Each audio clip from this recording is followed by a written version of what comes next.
Hey guys, welcome to Troy Time. Hey, check it out. As I explained in our previous beef canning video, we had some extra beef left over. So we're just impromptu using that. We want to store as much beef as we can right now. So I don't want to put that in the fridge. I don't want to eat it now.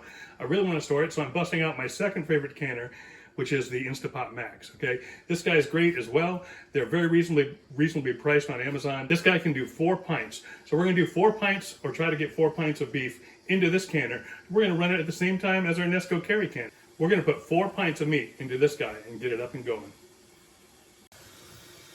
All right, so this is our leftover meat from when we were first doing our initial quarts, and now we're gonna put the rest of this in pints. Let's see what that looks like.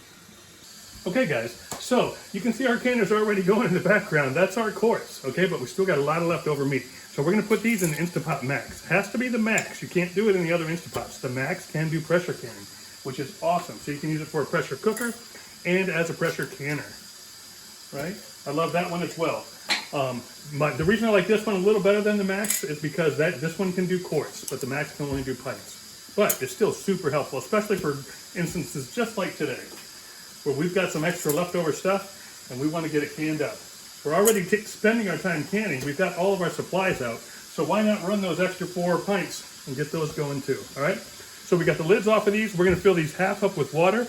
We're gonna put 2 quarts of water into the Max with the trivet, and we're gonna fill these half up with water. I'll show you the first one.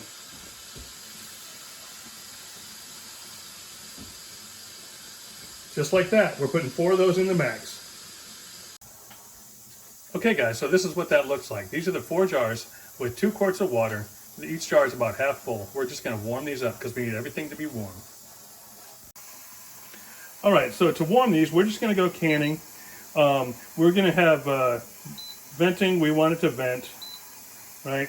And we gotta keep warm. We're low pressure, and then we're just gonna hit start. All right, we're just gonna get those warmed up, and then we can put our hot beef in it, and then we'll be ready to can.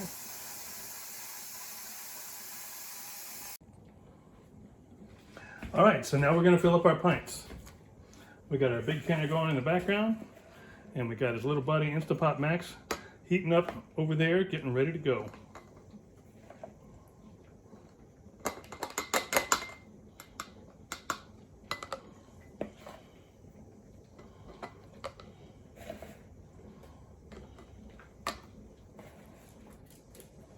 This meat has cooled off significantly, so the jars are slightly warm, the meat's only slightly warm, and the water in the canner is only slightly warm. That's okay.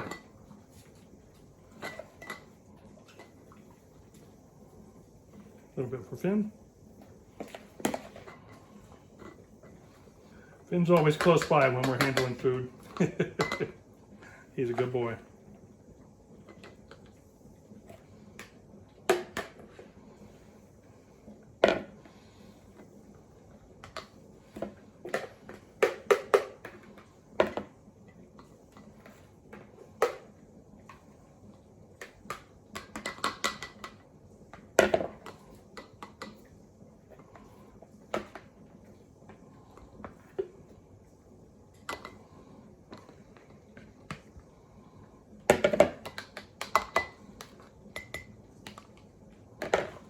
Okay, so we'll probably save this for a serving, and we'll probably end up canning 3 pints. We're going to do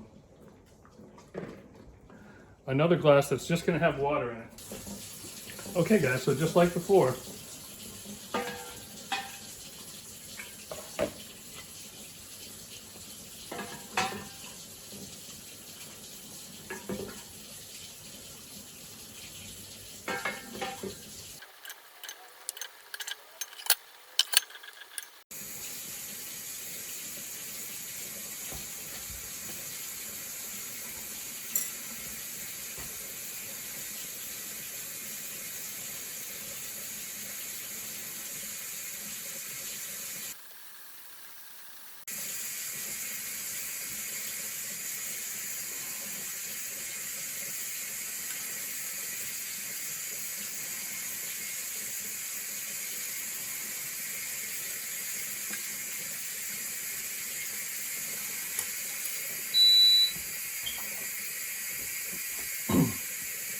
all right, we're cleaning off the rims with vinegar.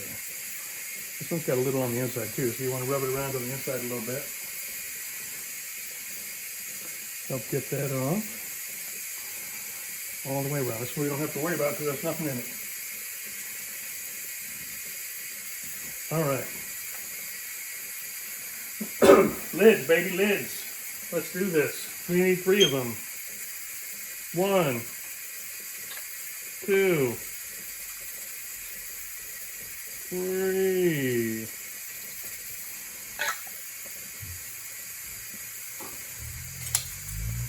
Finger tight.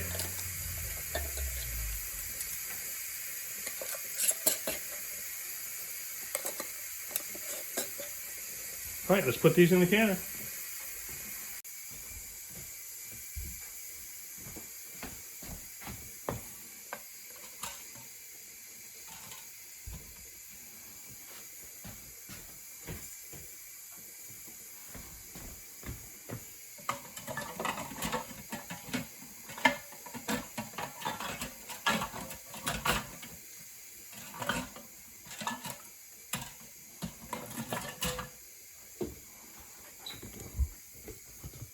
Okay, that's what they look like in the canner.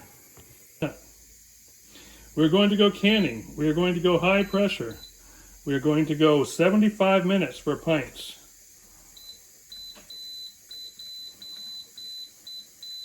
Which will be 1 hour and 15 minutes.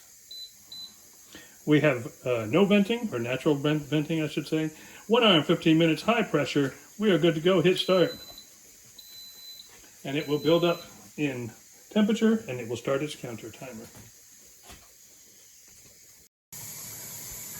Okay guys, one of the things that I really like about the Instapot Max is that it's totally automated, okay?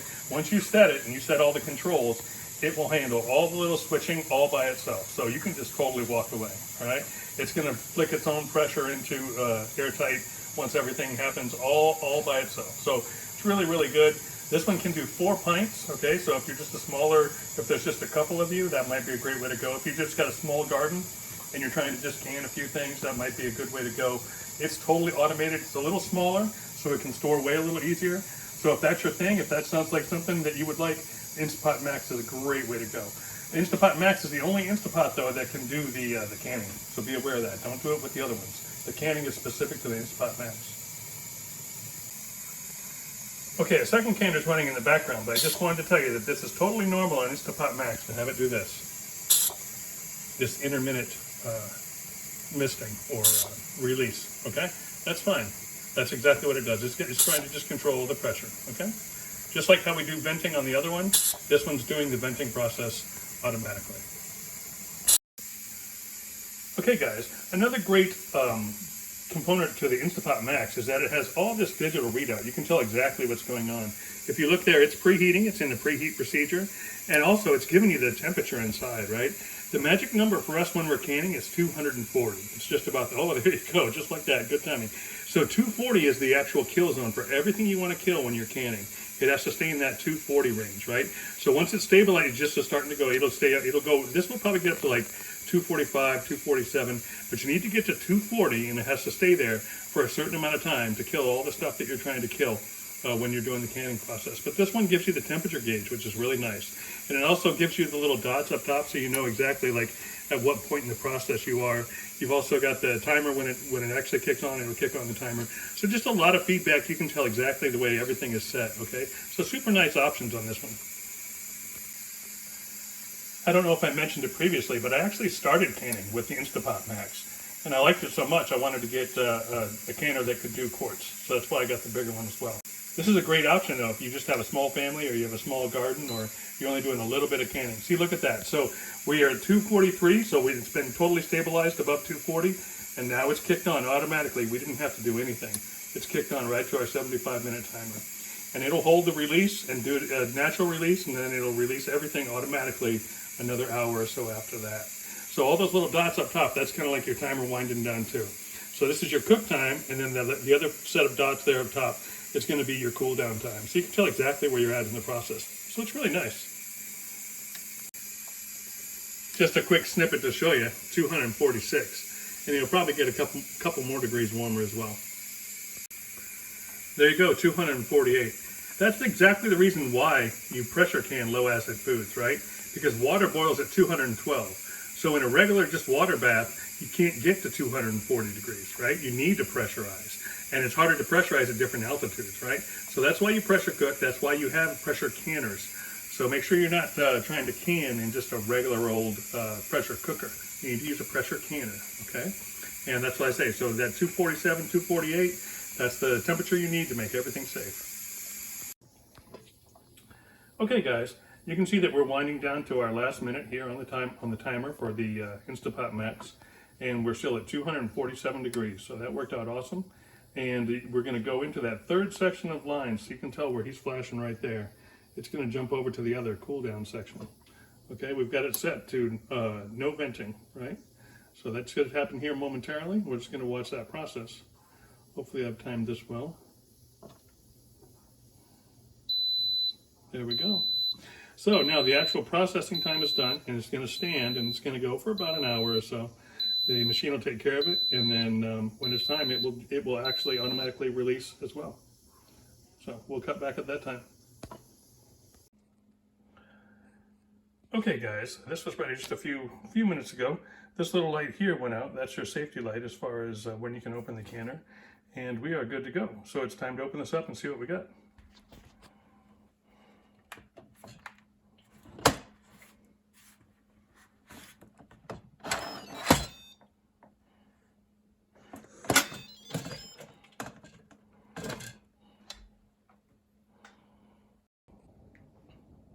Okay, guys, so yeah, the Instapot Max is a great little canner. You can do up to 4 pints in it, and it works out great. It's super automated. It's a really great canner. If you've got a smaller kitchen and you don't have room for the larger like Nesco canner, then the Instapot Max is great, man. You can just can pints, which is absolutely fine. So yeah, that's the beef. Let's look at that beef right there, still boiling. Look at how nice that looks. That's tacos. That's burritos. That's in soups.